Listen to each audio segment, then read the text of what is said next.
Hello, social media world. My name is Jay Maldonado, Director of Social Media here at SurveyMonkey. One of our goals is to power the curious. What do we mean by that? Well, for us, that means helping y'all stay better informed about a topic, a culture, a moment in time that you really care about. So in honor of St. Patrick's Day tomorrow, we've been working with our employees in our Dublin office to really think through how we can share some amazing Irish culture insights about not just their country, but about St. Patrick's Day. So super excited to bring that to you all today. We really hope that you learn something about Irish culture, about St. Patrick's Day, and you leave feeling just, again, a little bit more inspired and informed and hopefully excited to celebrate. If you have any questions about our product or you have any questions about, for our employees, make sure you drop them in the comment section below. Let's take a look at the amazing employees we're going to talk to today from Dublin.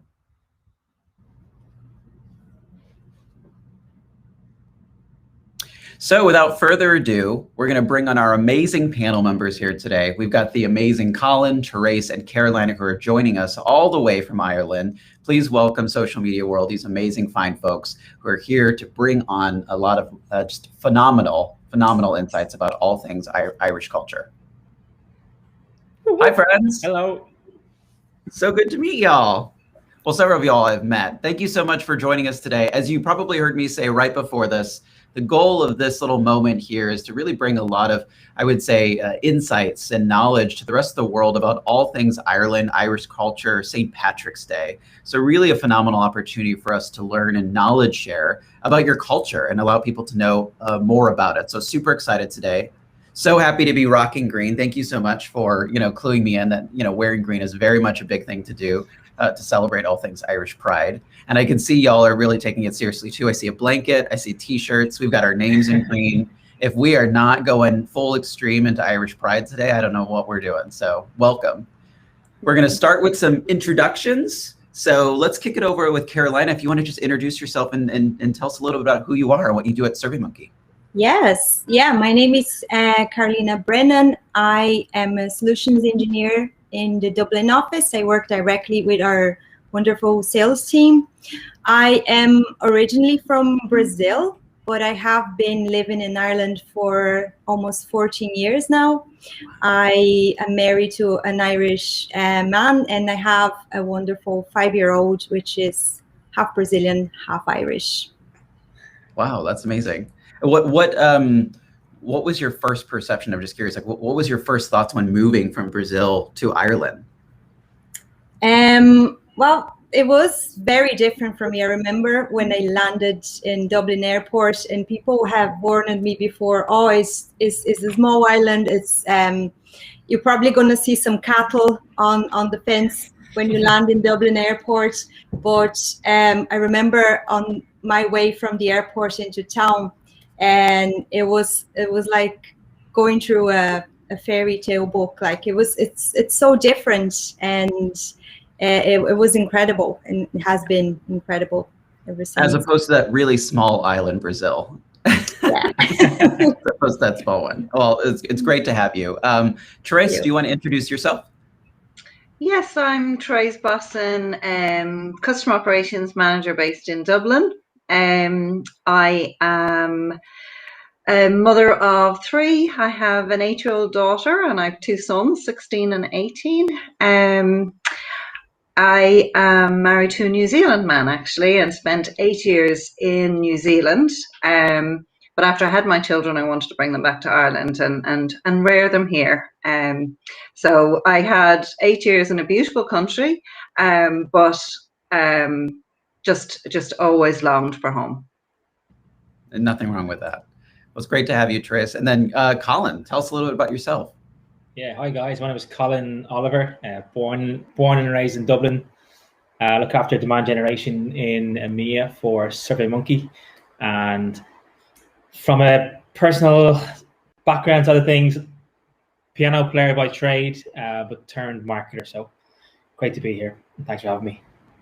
A piano player, but I didn't know this part. I feel like when we get the camera on Colin and the secrets come out, like piano. Look, what's your go-to piano? You're at a party and said there's a piano. So play something. What's your go-to thing? Well, I can play one now if you want. No. I was like, okay, here we go. But will it be Irish? the obvious one is Piano Man. Everyone wants to hear Piano Man, but Right. I do like musicals, so Wicked is my favorite musical. Got it. There we go. Maybe what we'll do is we'll have like a cut to a sponsor, and we'll just have you play us a little ditty, like as a mini commercial through this. Or we'll do a few Irish jigs and reels or trad tunes before the end of the webinar. Yeah, exactly. Well, thank you so much again for joining us, y'all. So excited to hear. We've got a list of like very short questions again, with the goal of making sure that we can really just teach those who don't know much about Irish culture, a little bit. Hopefully they'll walk away feeling like, okay, great, I learned something about it. So we're going to start with our very first question, which is focused on what does Irish pride mean to you? And Colin, we're going to start with you specifically on this one. Yeah, it's a tough question, and it's hard to describe when I was thinking about it. And for me, it's all about like simplicity and community. Like where I think we live in a very simple country, very focused on family values. And it doesn't matter where you live in the country, whether it's north or south or east or west. Our Irish pride to me means about doing the simple things really, really well, and staying close to the people who are most important to you, whether it's your family or friends, whoever your community might be, whether you're an expat or whether you're born and bred in the country. It's about community. Yeah, there's an interesting really simple. Small island, right? So community must be more important on this like little space than it might be in a giant country like America, where like you have so much room to stretch out. Exactly, you probably know your community a lot more. Yeah, it's funny because we're probably one of the smaller countries in the EU, but I say we have the biggest sense of community, and I'd say it's probably the easiest of all the countries to define what it means to be Irish. I'd say everyone in the EU or in the world could give a good definition of what it means to be Irish, and that's something that we play on in definitely in our tourism marketing campaigns. That's awesome. Trace, what does Irish culture mean to you? Yeah, it's funny Colin mentioned simple. I think we're quite simple, laid back people as a rule. Like we work hard and we play hard, I think, but we're very family orientated, very people orientated. I think for me, I'm very proud of the Irish people. We're incredibly welcoming. I think anybody who's visited Ireland, there's something wrong if you really didn't receive 100,000 welcomes, which is Arcade Míle Fáilte. I'm proud of us as we will support our people, whether it be football or rugby, whether we win, whether we lose, we will sing and celebrate them. I'm proud of how the Irish have this, we find humor in everything, and we've actually got our own kind of little Irish humor going on. And actually during the most maybe uncomfortable and emotional times is when the Irish find their humor there. Sad times, the Irish will still laugh their way through it. It's very much like Colin said, very proud of the people of Ireland. We look out for one another, and we're also very proud of, our beautiful countryside, and our history. We're an independent, very small country, but independent, and that was due to our ancestors. They fought hard for our independence. So that's amazing. The community theme is obviously coming up really big. Obviously, a sense of pride, a strong sense of pride from both y'all's responses, which is just great to hear. And then I think finding the silver linings, or that moment you just said a second ago, where it's like, our humor sometimes comes from as a way to cope with like really dark or tough moments. And that's a part of our culture. That's a really, really interesting insight. Thank you for that. Carolina, what's Irish pride mean to you? And yours is probably going to be different, kind of not necessarily being born there, but coming over and finding it by way of an adult. Yeah, no, I agree so much with Colin and Therese.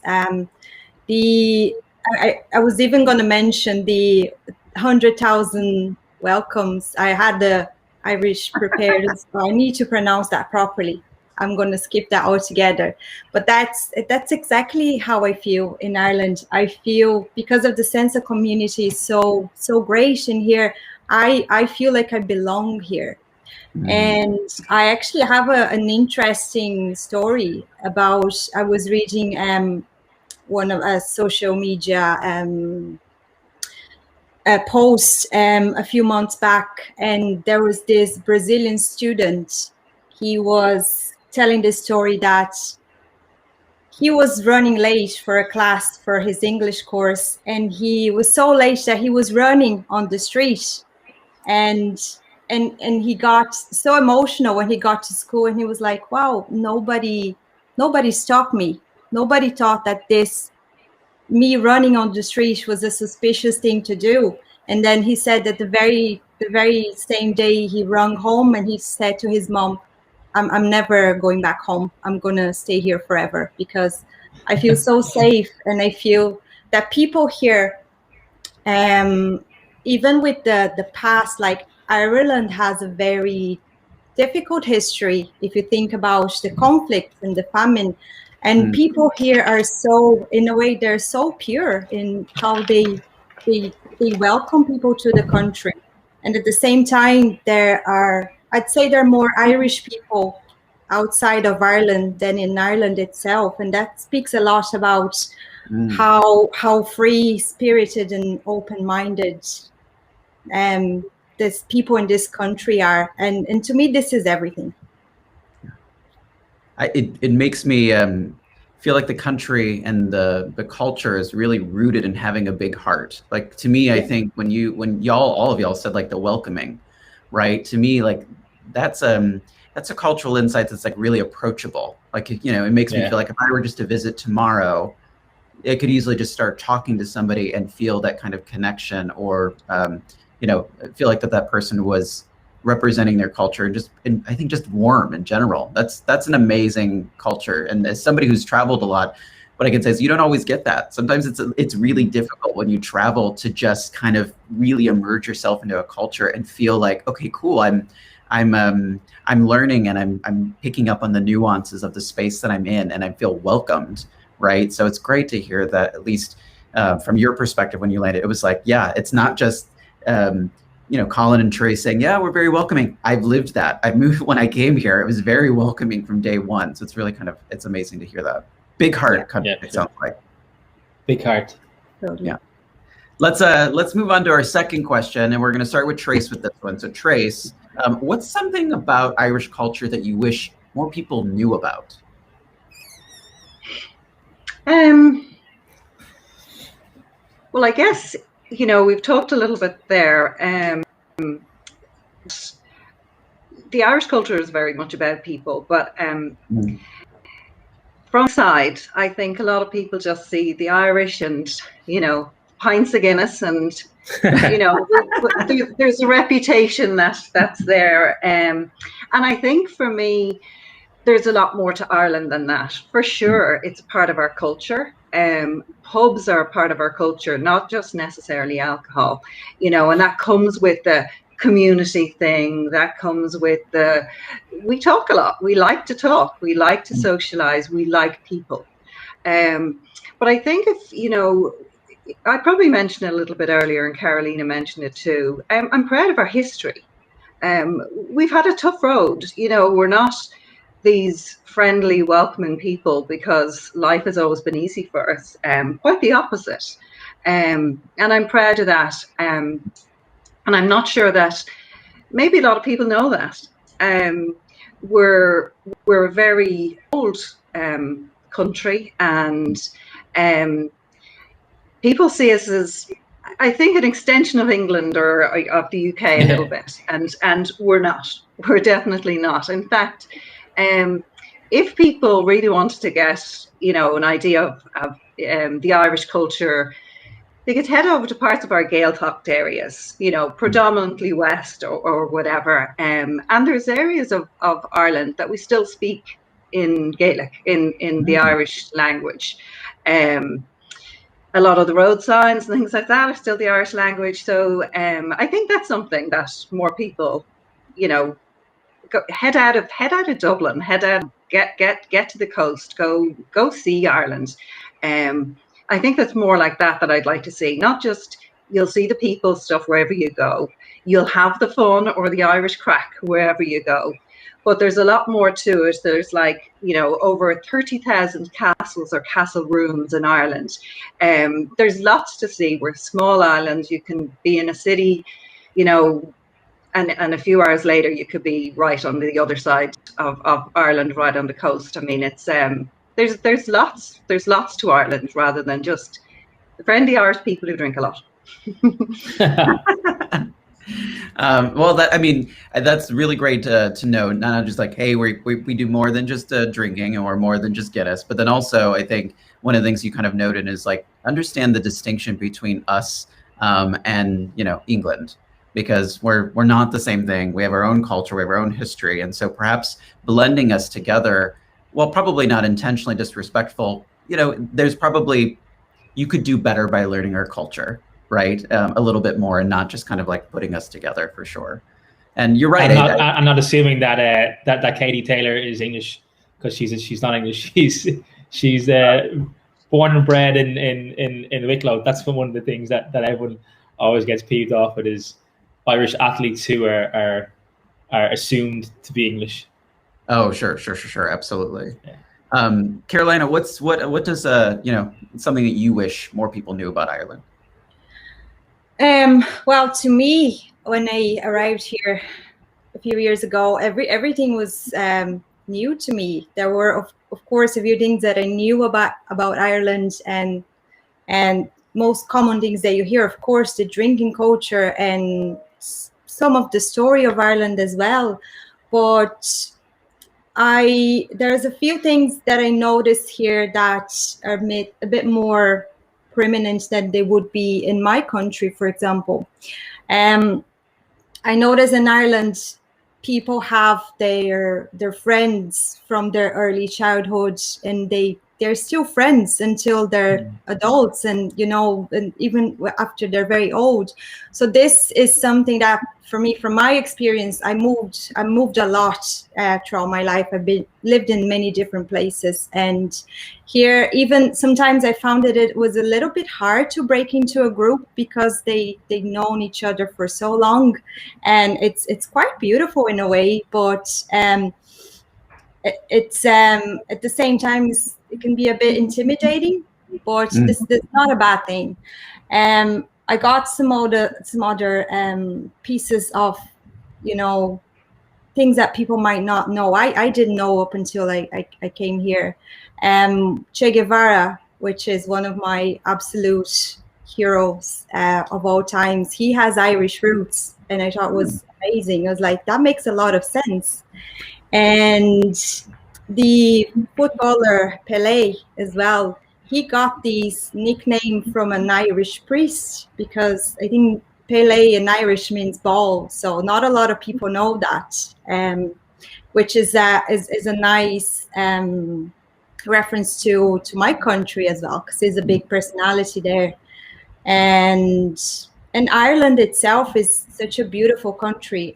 One of the most beautiful places I've ever seen in my life is the Ring of Kerry, which has, and the Dingle Peninsula, which are incredibly beautiful, even in a cold, rainy day. So yeah, and there's so much more.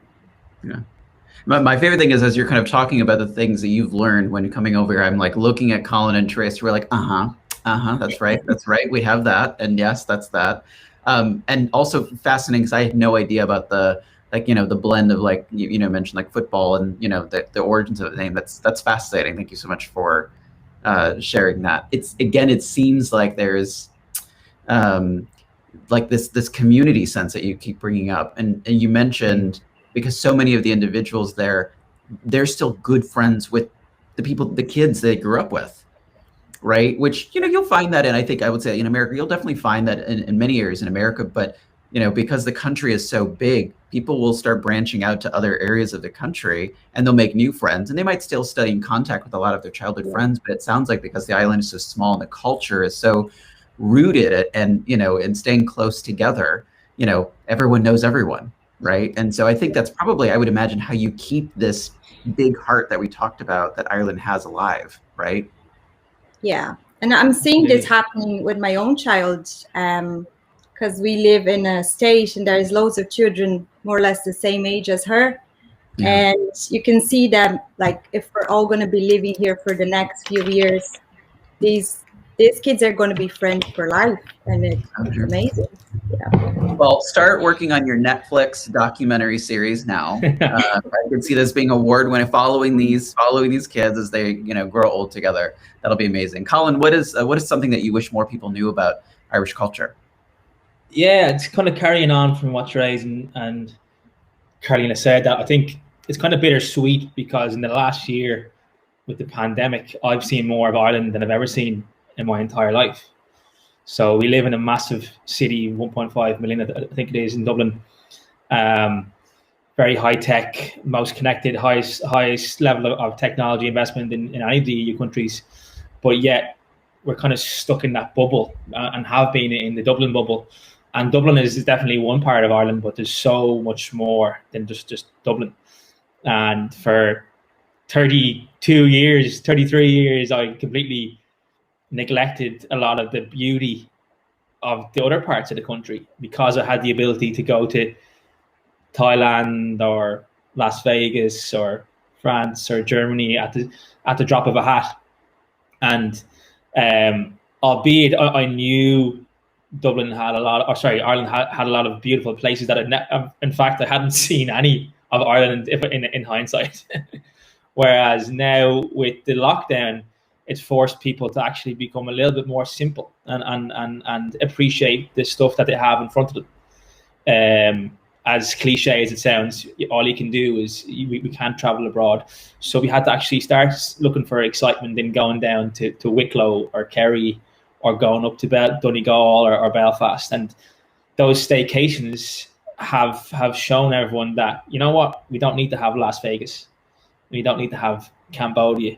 We can have just as much crack with your closest family and friends in Kerry. So for the last year, I've been to places that I probably never would have ever gone, like Laois, Kerry, Cork, just a simple cottage, where before that I would have saved a lot of money to go 5,000 kilometers away to Dubai every year, or somewhere new that's very exotic. And that's definitely a blessing that we can do that. But unfortunately, the downside of being connected and having a lot of investment is that you do miss the stuff that you have on your doorstep. So I think in a weird way, the pandemic has probably taught us to learn about life lessons that we wouldn't have got over 50 years, that we got in the space of 12 months. And I guarantee if you talk to anyone in Ireland over the last 12 months, they've visited places in Ireland on staycations that they never would have gone to because of the pandemic. Absolutely. I think, we're seeing that, I think, globally too, in the US as well. Like, I've become more hyper aware of what's in my city. Absolutely. And what's even in my block, in my neighborhood, because to your point, like, you're confined, your activities are limited. And so I'm going on walks and discovering new streets and new neighbors that I'm meeting for the first time. So that is kind of an amazing experience that I would say, like, one of the things that COVID has brought in a positive way, which is like, it's really like push people to focus hyper locally on their space and getting to know their culture even more. And culture could mean, yes, knowing more about your country, but it could also mean like the culture of the town or the city or the neighborhood that you exist in, right? And what is that little mini culture that you're kind of a part of every day? So that is an amazing kind of I think, blessing that we're getting from COVID. If you can find some of the positive things, that's awesome. Exactly. Yeah. You started to bring up something that I think is a really great transition into our next question, which is really focused on what was celebrating St. Patrick's like pre-COVID. So I'm going to start with you, Colin, since you kind of started touching on it a little bit. What was that like pre-COVID? it's a funny one. How we perceive Patrick's Day and how international viewers perceive Patrick's Day. Like, there's definitely a huge sense of that always has been of community. It's a day off for everyone, about spending time with your family, your friends. Like for us, it was always going into the parade in town, which is one of the biggest Patrick's Day parades in the world. So pre-COVID, there was a lot of kind of excitement at the family level, and everyone had time off school, time off work. For some reason, it was always sunny on Patrick's Day. I don't know why it was.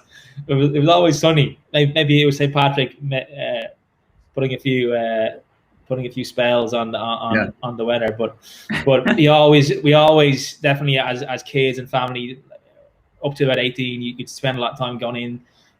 We used to always walk into town I used to live in a place called Artane, and it was a long walk, about 8 kilometers. But part of the excitement was walking in, like holding your mom and dad's hand and walking into town to get an early spot at the parade. Mm-hmm. And then obviously there's a huge social element of St. Patrick's Day. A lot of pubs that would play live music from 8 a.m. in the morning right through to 3 a.m. in the morning. It's a massive day for bars, pubs, hospitality, restaurants. I'm pretty certain the places in town would do a huge chunk of their annual revenue in one day. Mm-hmm. And so there's definitely a huge sense of being physically together in one central place, whether that's in a pub or whether it's at a parade. And obviously that we can't and couldn't do it last year, and we can't do it again this year. So the difference is definitely, and I know this is one of the follow-up questions, but the difference is definitely can be translated the values of Ireland that were so built into us to being physically together. Does it translate into being virtually together? But for me, definitely it was about celebrating what it means to be Ireland in person with all your closest friends and family, whether it's in a pub over 18 or whether it's in a parade squashed into a barrier, trying to get a view of some I don't know, some float or some musicians or whatever it is. Well, I mean, you bring up a good point, which is what I think we've heard from everyone, which is we're as a country, like, we're so tied to our community and so social, and enjoy, having a good time. Again, we work hard, we play hard, specifically in this country. When you're in a pandemic and you can't socialize together in the way that you would, which is face to face and going out to a pub or going out and celebrating with your family by going to the parade, it could, and your culture is rooted in that kind of social and exchange as a way of celebrating your country. It can be really difficult. And so hearing, I know we're going to ask that question here in a little bit, but kind of understanding how you're making the most of your St. Patrick's Day will be, I'm curious to see what y'all's response is. Carolina, let's move on to you really quickly. What was celebrating St. Patrick's Day pre-COVID like for you? St. Patrick's Day was a thing for me when I moved to Ireland. Before, I have never heard of it. So my first few years in Ireland, I remember being very close to the Brazilian community. And this is something that we share with Irish people, is like, we're all up for being super festive. So St. Patrick's Day was like, let's do a carnival style celebration in Temple Bar with loads of Brazilians. But I also remember one of my first jobs in Ireland, I worked as a waitress in a local pub. So I remember working for St. Patrick's Day, and it was one of the busiest days of the year. The tips were amazing. So, and after that, after I got married and then I had my daughter, it was more like a family day out. I used to live very close to one of the parade spots, so we would walk to it and just look at the parade and, maybe have a drink or two after. And I mean, in my house with my daughter, it's a very much anticipated holiday. It's almost the same as Christmas Day or her birthday. You know, she really looks forward to it. And yeah, I think it's great. That's so heartwarming to hear that, you know, there's that love and excitement at that level for St. Patrick's Day within, you know, the children who really look forward to kind of celebrating with their family this moment. That's so sweet. I love that. Yeah. And it's really interesting and great to hear kind of your experience from like you know, before I had my daughter. This was my St. Patrick's Day, and now that I have my daughter, it's transitioned into this type of appreciation of the culture and the country. Trace, what was St. Patrick's like before COVID for you? So growing up in Ireland, actually, you know, I'm no spring chicken, so we're going back a few years. St. Patrick's Day was, when I was a child, it was a very religious day. So, you know, you had your green ribbons in your hair, you wore your shamrock, and you went to mass. And there was the parade. Either you went into town to the parade or you watched the parade on TV. Would have kind of had dinner in the middle of the day rather than the evening, exactly the same as almost like a Sunday. So to me, as a child, St. Patrick's Day was probably more of a religious thing, like a holy day. And then, of course, like Colin, I got to the, you know, the over 18 age and had joined in the fun, you know, the pubs and the just the fun. It's not all just alcohol. You know, you're an adult. You can say like, I had a drink. No, but, you know, but like I participated in a beverage or two when it was, you know, it was legal. Yeah. We're allowed to. Yeah, but I think like my children now would be in pubs on St. Patrick's Day, but maybe different pubs that I was in when I was 18 or 19. So, but they'd be very much, it's, I don't know who mentioned earlier, like a trad session. So Irish music, because music's a big part of our culture too. So there's music going on, there's dancing. So it's that festival thing. It's not just a big day in a pub. It's huge. When I lived in New Zealand, I actually celebrated over there. And that was really interesting because all of the Irish in New Zealand were not wearing green. It was the New Zealanders were wearing green. The Irish were wearing the county jerseys. So like they're, you know, Gaelic football is our national sport. And so you'd walk in and you'd say, oh, they're from Kerry or they're from Meath or they're from Dublin or whatever. So that was great as well, celebrating there. So, yeah, I've been a parent for many years now. What does pre-COVID St. Patrick's Day? It's involved for many years now. We've been more in the local parades because my children would be in the parade, whether they're with their soccer club, whether they're with their dance school. And so the children in the community are involved in some of the local, smaller kind of parades. So as Carolina said, it's a big thing to children. It's a big day. It really has that feel like, you know, the sun is usually shining, as Colin said, and we're up and off we go, 11 o'clock in the morning, and the children are all meeting their friends from their clubs. They're marching down the street or whatever. And then afterwards, we might go into, again, probably a local, maybe, you know, a local pub or a hotel or somewhere. And again, there'd be traditional music going on. There may be, like my daughter was Irish dancing in a pub a couple of years ago with some of her little dance friends.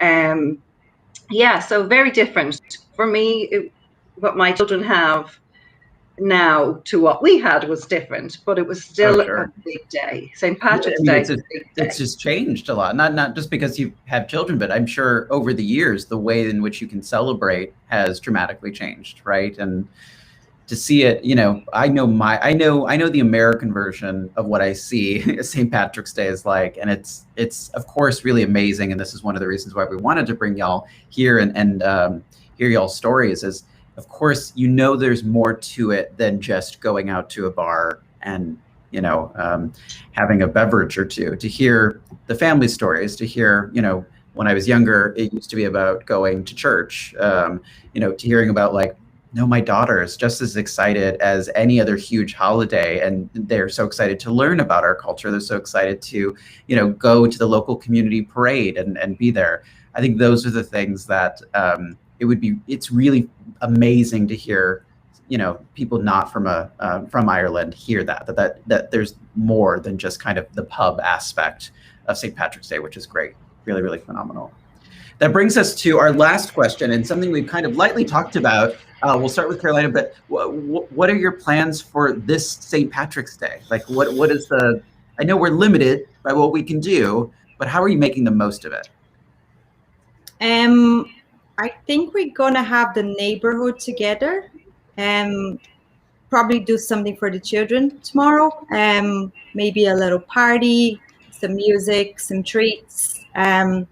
That's all we can do, really. We have restrictions as well. We can't exactly go too far away from our houses, but that's all they want. It's a day off school. They'll be together.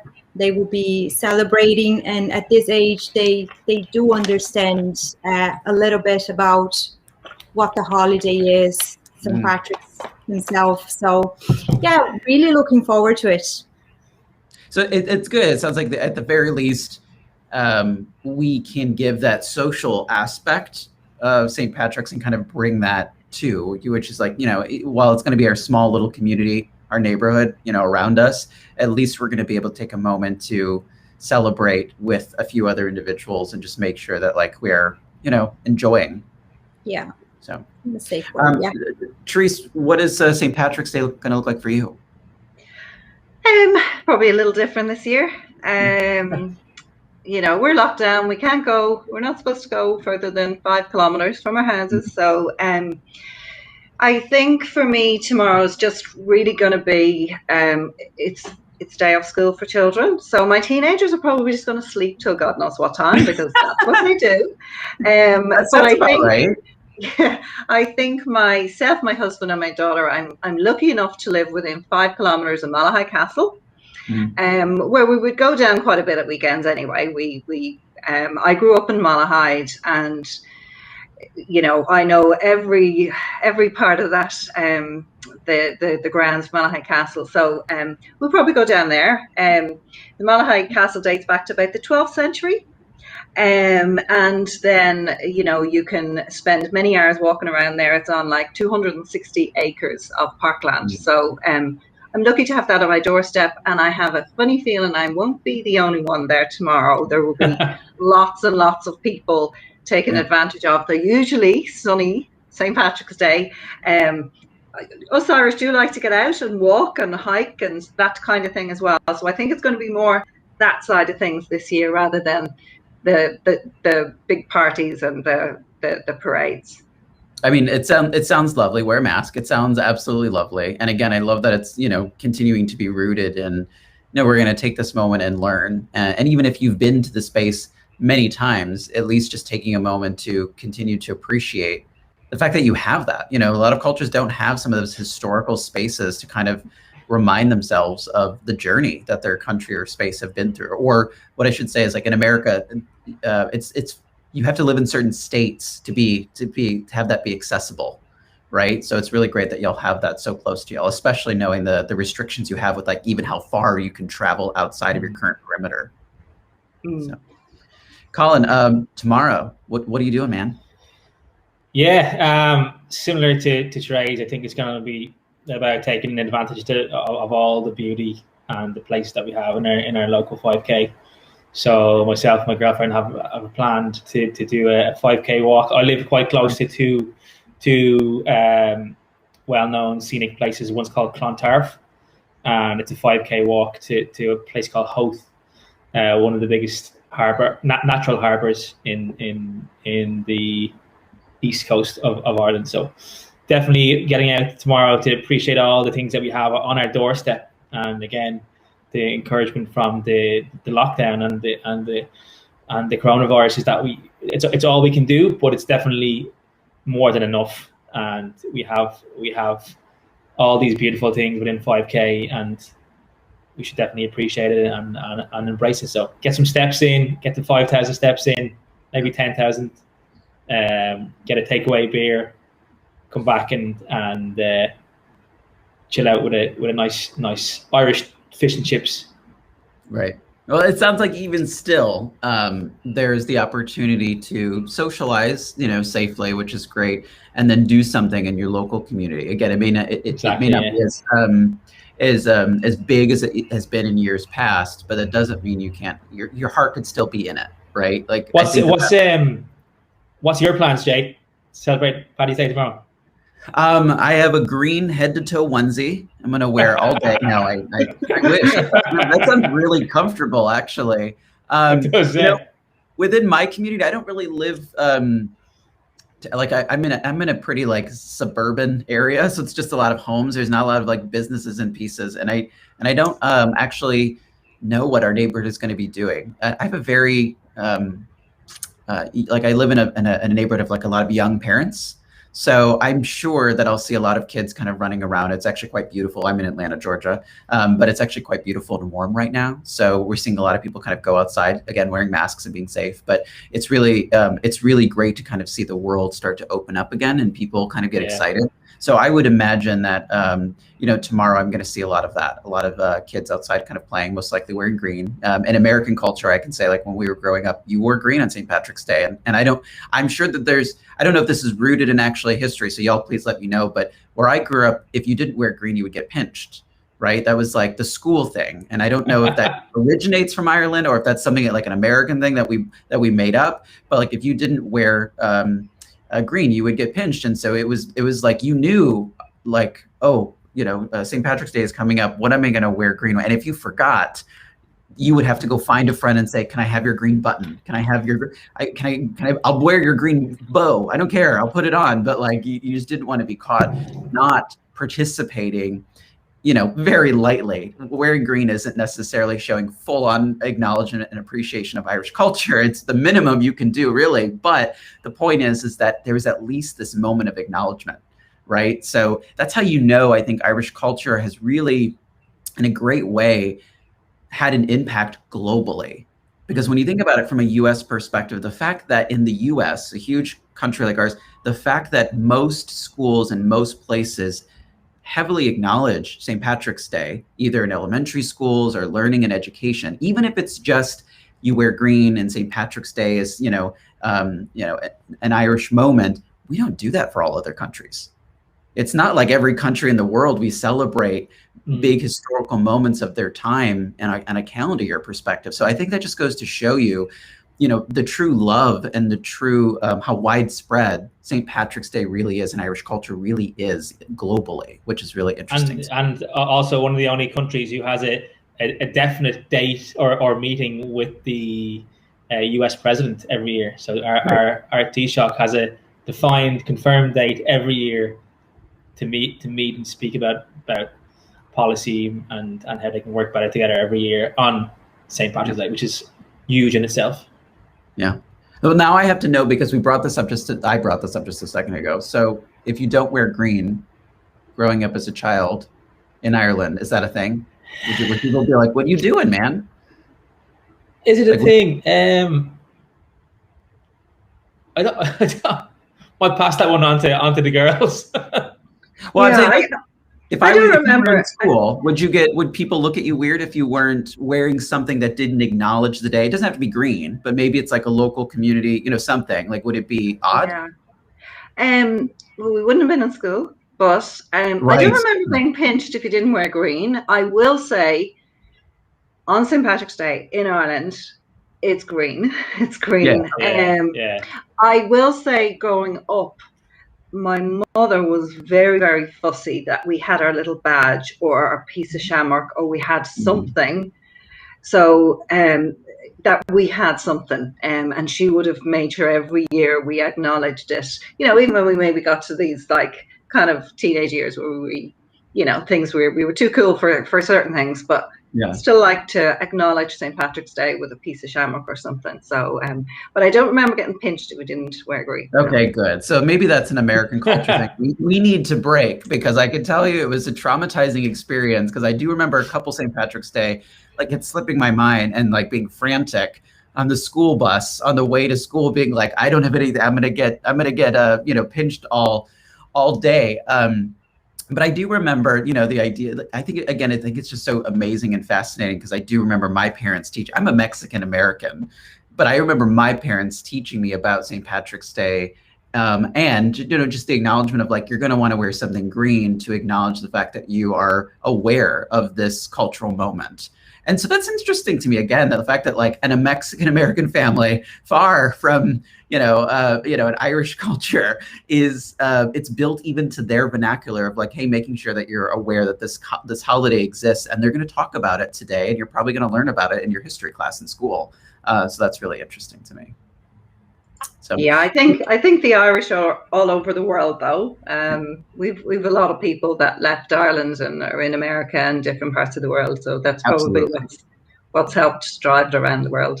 Well, and the sometimes what can happen is like you know, when a culture spreads, they will acclimate to that existing culture, and sometimes, unfortunately, the history of that culture will start to fade away. But I think, again, to the point of like the fact that it's so global and people know about it really just goes to show you that as you know, people have left Ireland and assimilated different areas of the world, they haven't lost the love and the celebration of it, which is why it's now become this kind of global moment, and people are excited to celebrate it even if they're not Irish, which is amazing, right?